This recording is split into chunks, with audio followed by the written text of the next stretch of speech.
Hi எல்லாரும் எப்படி இருக்கீங்க? காலையில் 6 மணிக்கெலாம் இன்றைக்கி கடைக்கு வந்தாச்சு. வந்த உடனே யாரும் கஸ்டமர் இல்லை பெருசாக. அதனால் சரி இருக்கிற வேலையை டக்கு டக்குன்னு முடிச்சிருமேன்னு சொல்லிட்டு ஒரு வேலையாக முடிச்சாச்சு. அந்த வேலையை முடிக்கிற கேப்லேயே உங்களுக்கும் ஒரு சின்ன வீடியோ ஒன்று எடுத்தாச்சு. சரின்னு சொல்லிட்டு அந்த வீடியோ எடுத்து முடிக்கும்போது அப்படியே கஸ்டமர் ஒர்க் பண்ணிட்டாங்க. சரி அவங்களுக்கு சாப்பாடு ரெடி பண்ணி கொடுக்கணும்ல, ஆர்டர் கொடுத்தாங்கன்னா.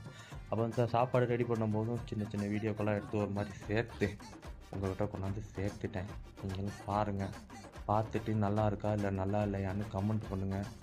பார்த்துட்டு அப்படியே மெதுவாக கொஞ்சம் அப்படியே கீழே இருக்கும் பாருங்கள் சப்ஸ்கிரைப் பட்டனையும் லேசாக அப்படி தட்டி விட்டு என்னையும் சந்தோஷப்படுத்திட்டு நீங்களும் சந்தோஷமாக சிரிச்ச முகத்தோட வெளியே போங்க.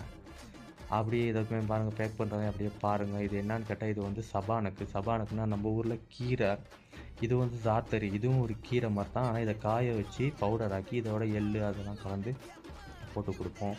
இது டேஸ்ட் நல்லாவே இருக்கும். மொதல் சாப்பிடும்போது கொஞ்சம் நமக்கு என்னடா இது புளிக்குது அப்படின்னு தான் இருக்கும். ஆனால் சாப்பிட்டு பழகிடுச்சின்னு வச்சுக்கோங்களேன், இந்த சாப்பாடு நம்ம விடவே மாட்டோம். அவ்வளோ டேஸ்ட்டாக இருக்கும். கல்ஃப் கண்ட்ரியை பொறுத்தளவில் அவங்களுக்கு காலையில் சாப்பாடு மெயினாகவே இந்த ஜாத்தரை ரொம்ப அதிகமாக சாப்பிடுவாங்க. ஏன்னா இது வந்து நல்லா டேஸ்ட்டாக இருக்கும். அதோட காலையில் டீ குடிக்கும்போது இதை எடுத்துக்கிட்டோன்னு வச்சுக்கோங்களேன், டேஸ்ட்டு வேறு லெவலில் இருக்கும். மற்றது இந்தா இருக்குது பாருங்கள், இது வந்து அஷல் புல்புல்னு சொல்லுவாங்க. இதில் வந்து தயிரும் மேலே சீஸும் அதுக்கு மேலே தேனும் கலந்து கொடுப்போம். அவ்வளோதான் காய்ஸ். அப்போ நானும் போயிட்டு வரேன். என்னோடய வேலை முடிஞ்சிருச்சு. இப்போ லைட்டாக கொஞ்சம் தொடச்சிட்டு இதுக்கப்புறம் 12 மணிக்கு மேலே இன்னொருத்தர் வராரு. அப்போ நான் வந்து என் வேலை முடிஞ்சதுக்கப்புறம் அப்படியே நல்லா க்ளீன் பண்ணி வச்சுட்டு போயிடுவேன். ஓகே பாய், நான் போயிட்டு வரேன். சப்ஸ்கிரைப் பண்ணிடுங்க, மறந்துடாதீங்க.